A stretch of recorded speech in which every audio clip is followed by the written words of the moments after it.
Mr. President, my dear colleagues, I rise today to sponsor Senate Bill number 2773 under Committee Report number 424, which seeks to further refine and strengthen Republic Act number 10591, an 11-year-old law which regulates firearms ownership in the country. Hindi tulad sa Amerika, kung saan isang karapatan ang pag-iingat at paghawak ng armas ayon sa kanilang konstitusyon. Naging mahigpit po ang ating mga batas patungkol dito. Naniniwala sila na ang right to bear arms ay isang basic rights na bahagi sa pagtatanggol sa sarili o self-defense. Malayo ito kung ikukumpara sa atin na maituturing na isang privilege ang gun ownership.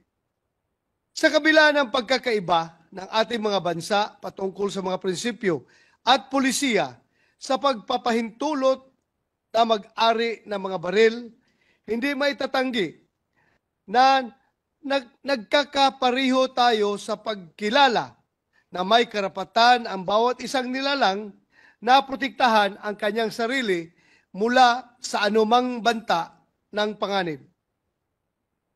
In 2013, our legislators made history when they successfully passed RA 10591.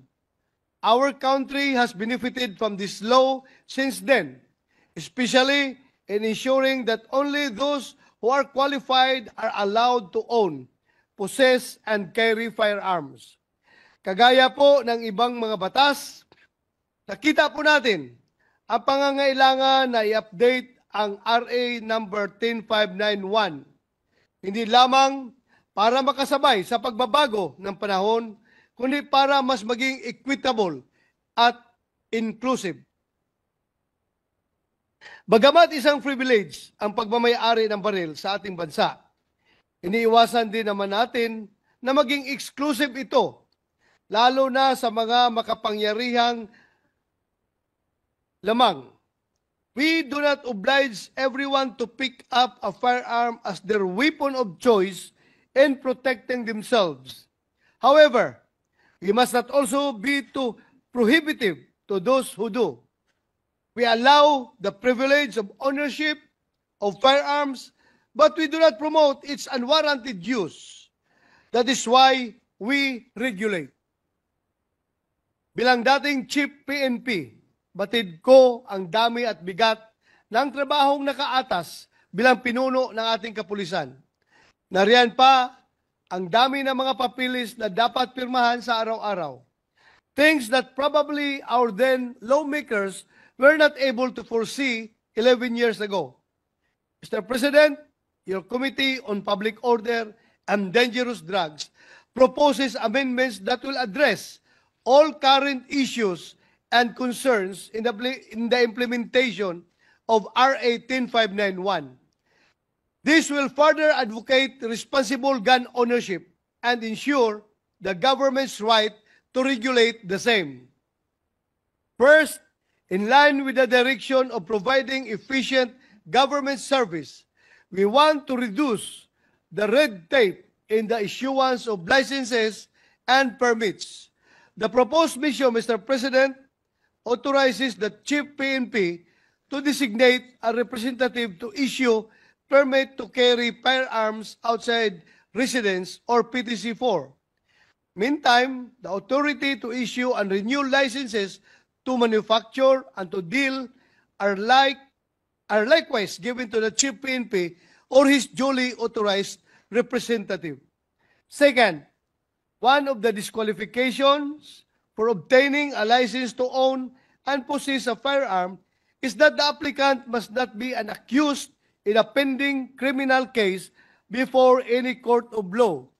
The only condition for this disqualification is that this pending criminal case must be for a crime that is punishable with a penalty of more than 2 years.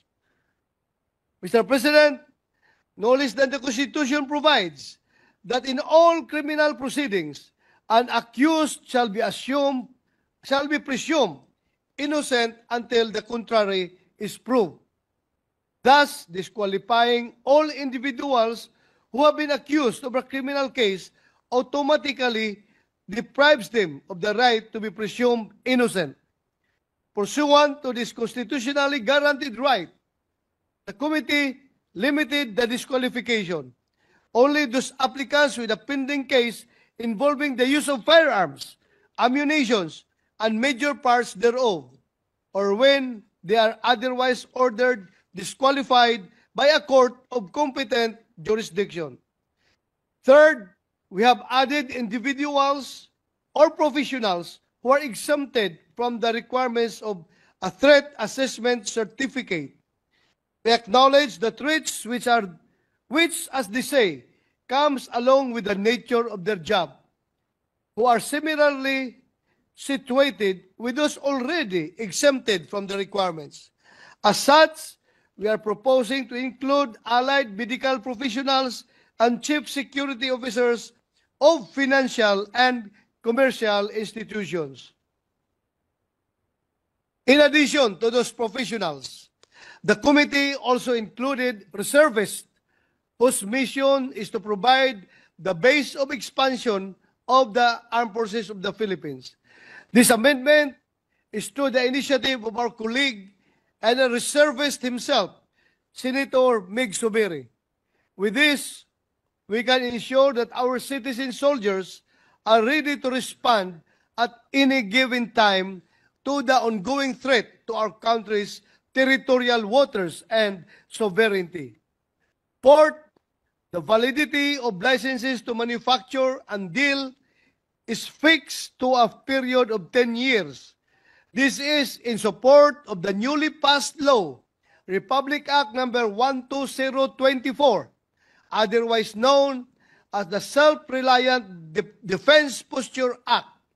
Wala pong higit na maaasahan natin sa pagtanggol ng ating bansa mula sa mga dayuhan, kundi ang ating mga sarili.